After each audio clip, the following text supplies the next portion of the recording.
several videos out there on this already, but I'm going to talk about working smarter, not harder. And so here's the biggest topic that will help you more in both of these classes, in any of my online classes, than anything else. And that is, if you will look for ideas that will support what you need to do on the job. There are several terms for that.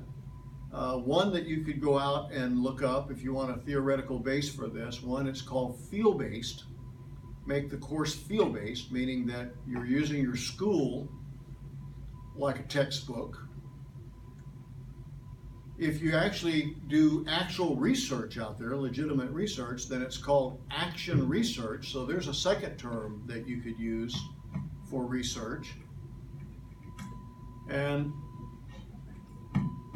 another, action research or field-based, making a course field-based rather than textbook-based. Field-based simply means whatever it is you do in the field, and all of you are educators, right? Yes. Okay, so for you, being an instructional leader will be the major field-based area that you have. Is, how do you use the information in this program to improve instruction and learning at your school? And that's really the number one job of an instructional leader. It's the number one job of a principal. I hope in your school that your principal spends more time being an instructional leader than anything else. So, I mean, how many of you actually work in environments where you see lots of very positive instructional leadership? Yes. Okay, well, you scared me there. I didn't see a bunch of hands go up on it. So, maybe you're the one. Maybe you are going to be the instructional leader in that school. And maybe the tools that you will learn in this program will help you to be that person. So, my wish for you is that you will think about every one of these projects in a way that will help you be an instructional leader. Now, who was it? Tell me your name, the person that did the internship already. Twyla Burwalt. Well, Twyla, is that right? Twyla? Yes. Well, Twyla, you are going to be the very best example for all of us, because you can actually use this class as a way to reflect and tell your fellow scholars there, if you could go back to your first semester and look at your school administration program with the eyes that you have now, would you approach your classes any differently? I wouldn't panic after the first night. Okay. And I would have tried to go more in order, because this class and advanced educational measures and research were my last three. Wow, okay. Yeah. They would have been very helpful to be before my internships. Well, some people love this class at the very beginning, the fundamentals of public school administration. Public relations you can really take anywhere in the program and it makes sense, right? But it's, Yes. Public school relations is probably most helpful in thinking about, number one, the safety of your school. Are you doing everything? Because the big thing in public relations is that, you hear some leaders who are laissez-faire, and they'll say, don't fix what isn't already broken. But you don't wait in a school until after you've had a tragedy to fix that problem. You don't think about a terrorist or a shooter coming on your campus after the fact. That's a problem you want to solve before it happens, right? So the crisis plan that you do, that's one of those final projects. The crisis plan, I hope you will look at each other's schools. So how many of you are taking PR this summer? 1, 2, so 2 of you. Well, I would form a group and I would try to get at least 3 or 4 people in my group and look and see if your districts all have different crisis plans, and borrow and steal good ideas from each other. That's what I want you to do, is borrow and steal good ideas from each other. Because as scholars, it's not stealing as long as you give credit. If you give a footnote to that other district, then you can use any of their ideas you want to, and it's scholarship. As long as you give credit, it's scholarship. It's not stealing, right? That's the great thing about being a scholar, is the thing that separates us from thieves is that we give credit. We give footnotes, okay? So borrow ideas from each other, and as long as you give a footnote, it's not plagiarism, it's not stealing. So the two big things in public relations, that crisis plan should be a part of your communication plan, and then the everyday communications. How do you take care of internal and external communications every day?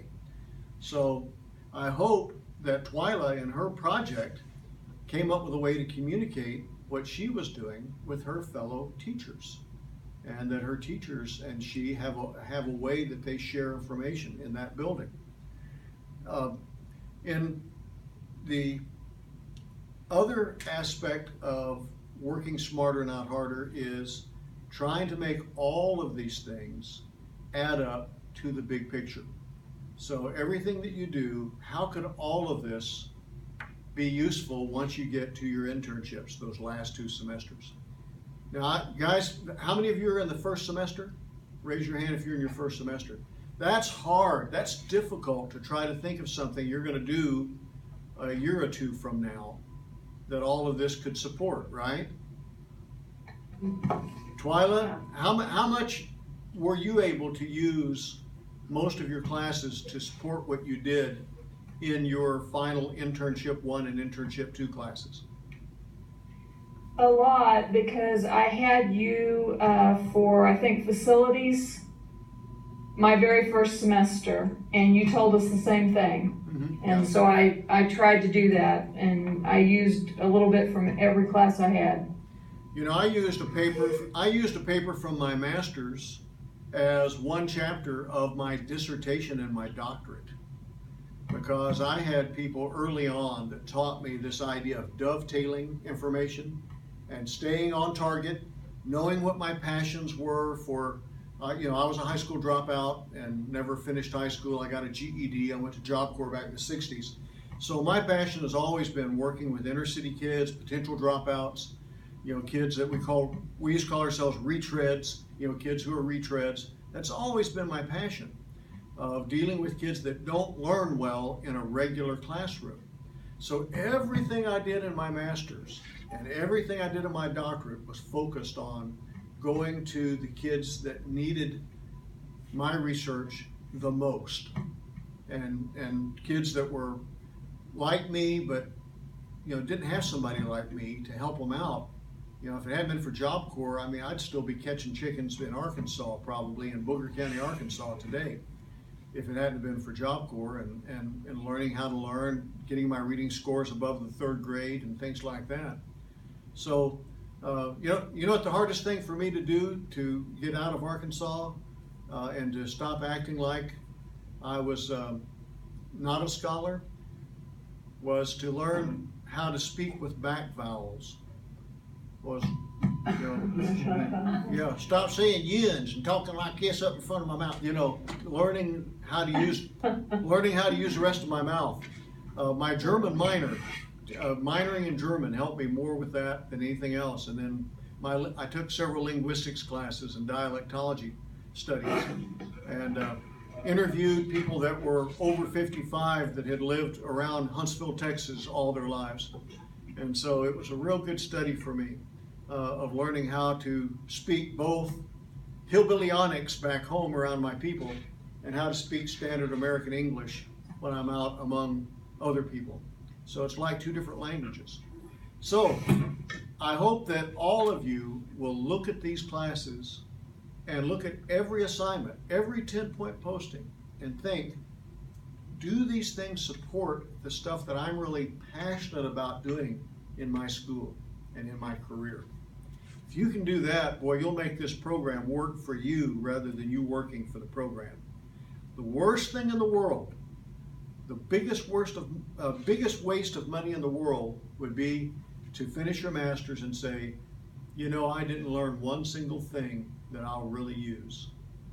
If you were to do that, then I would say you foolishly wasted your time in your master's And instead of taking charge of your learning and wagging the curriculum, you allowed the syllabus to just be silly little hoops that you jump through for your A. And so I want you to take that syllabus and totally modify it to fit your passions and things that you want to do with your career. Does that make sense, guys? Yes. So if you can do that, if you can take all of these assignments and start modifying them in a way, and if you can imagine, do a little Imagineering there, put on your Mickey Mouse ears or whatever, I think that, aren't they the one that call it Imagineering? Yes. If you'll do a little Imagineering, maybe that, I probably shouldn't say that, that's probably a copyrighted term. But if you can use Bloom's last level, that creative level, in the new taxonomy, not the old taxonomy. The old taxonomy was the evaluation level, but in the newest version of his taxonomy, it's creativity. If you use that creative level of imagining now what you might do for your internship 1 and internship 2, then you could make all of this work for you for that project. So does that help? Does that give you guys a bit of a vision of how to use these classes? Yeah. Okay, we're going to turn off this last video and then I'll just open it up for questions.